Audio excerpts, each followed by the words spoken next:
VIP fly करत असतात यांना सेवा पुरवण्याचं काम ते करतात किंवा अनेक वेळा महाराष्ट्र सरकारकडनं जी काही हेलिकॉप्टर्सची किंवा विमानांची खरेदी केली जाते यामध्ये सुद्धा त्यांचा सल्ला जो आहे तो घेतला जातो. मंदारजी, तुम्ही आत्ता जे क्रॅश लँडिंग झालं निलंगा येथे त्याचा जो व्हिडिओ आहे तो पाहिलेला आहे. तो व्हिडिओ पाहिल्यानंतर तुम्हाला प्रथम दर्शनी काय वाटतं की एक्झॅक्टली काय झालं असावं त्यामुळे क्रॅश लँडिंग झालं? मला आता टेलिव्हिजनवर जेवढे व्हिडिओ बघायला मिळाले त्या व्हिडिओनुसार जेवढं मला समजू शकतंय तरी बरीचशी इन्फॉर्मेशन अजून मिळायची आहे. This is too early to comment. जी पहिली कॉमेंट हे सगळं बघितल्यानंतर केली जाऊ शकते ती म्हणजे पायलटने त्याचे एक्सेप्शनली ग्रेट स्किल दाखवून त्याने खूप गर्दी तिथे आजूबाजूला होती, काही होऊ शकलं असतं. जे प्रवास करतायत त्यांच्याही जीवाला धोका झाला असता किंवा जे ग्राउंडवर नुसतेच बघे आलेले आहेत त्यांच्याही जीवाला धोका झाला असता.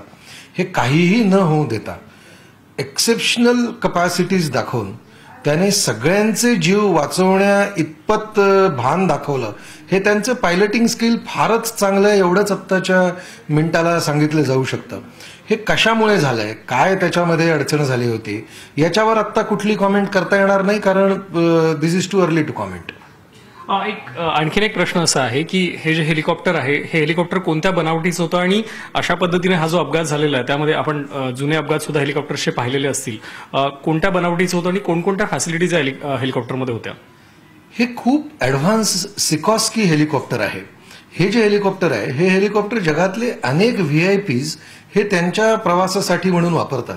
त्यामुळे ज्या वेळेला हे हेलिकॉप्टर विकत घेतलं गेलं होतं त्याही वेळेला हे सगळे मुद्दे कन्सिडर केलेले होते की हे अगदी तुमच्या लक्षात येईल की हे अनेक व्हीआयपी आत्ता अनेक राष्ट्रप्रमुख असतील, अनेक ठिकाणचे महत्त्वाचे मंत्री असतील, हे सगळेच जण हे हेलिकॉप्टर वापरतात.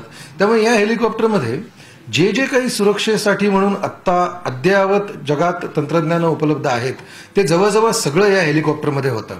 ज्याच्यामध्ये ऑटो पायलटिंग असतील, 4 ॲक्सिस चे कंट्रोल्स असतील ज्याच्यामुळे चारही बाजूची हेलिकॉप्टरला इन्फॉर्मेशन जागेवर मिळणं असेल, वेदरची अपडेटेड इन्फॉर्मेशन किंवा विंडचा वाऱ्याचा जो वेग आहे तो वेगही कळू शकेल, या प्रकारचं सगळेच सेफ्टी फीचर्स जे ते या हेलिकॉप्टरमध्ये होते. तुम्ही आता सांगितलं सगळे सेफ्टी फीचर्स या हेलिकॉप्टरमध्ये आहेत, पण आता हेलिकॉप्टरचे जे पायलट आहेत त्यांनी जे काही सांगितलं तिथे हवेचा दाब कमी झाला होता, त्यांनी हेलिकॉप्टरला फुल थ्रस्ट देण्याचा प्रयत्न केला पण तरी सुद्धा देखील हेलिकॉप्टर टेक ऑफ घेऊ शकलं नाही. या पद्धतीच्या सिच्युएशन्स नक्की काय असतात त्याबद्दल थोडं सांगाल? हेलिकॉप्टर्स जे आहेत हे मूलतः जे वेगवेगळ्या प्रकारचे वाऱ्याचा दाब आहे, वाऱ्याचा वेग आहे आणि वाऱ्याची दिशा आहे, या सगळ्याचं कॅल्क्युलेशन करून मग पायलट निर्णय घेत असतो की आपल्याला कोणत्या दिशेने आत्ता टेक ऑफ करायचंय.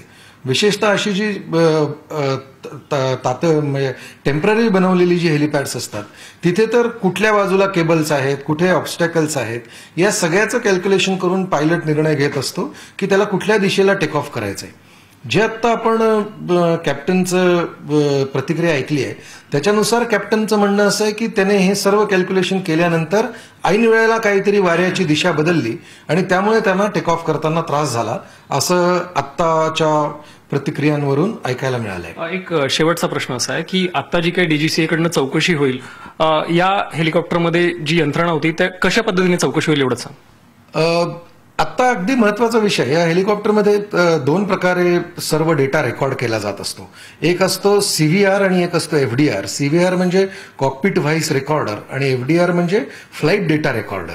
त्या मिनिटाला जेव्हा ते टेक ऑफ करत होते त्यावेळेला काय सिच्युएशन होती, इंजिन कसं होतं, त्यावेळेला फ्युएल फ्लो कसा होता, त्यावेळेला टॉर्क त्यांना किती मिळालेला होता, त्यावेळेला त्या इंजिनमध्ये पूर्ण थ्रस्ट अवेलेबल होती का, किती पॉवर पायलटने वापरली किती नाही वापरली, हे सगळे इन्फॉर्मेशन मिळेल आणि मगच आपल्याला कळू शकेल की याच्यामध्ये नक्की काय झालं होतं ज्याच्यामुळे त्या हेलिकॉप्टरला क्रॅश लँडिंग करायला लागलं.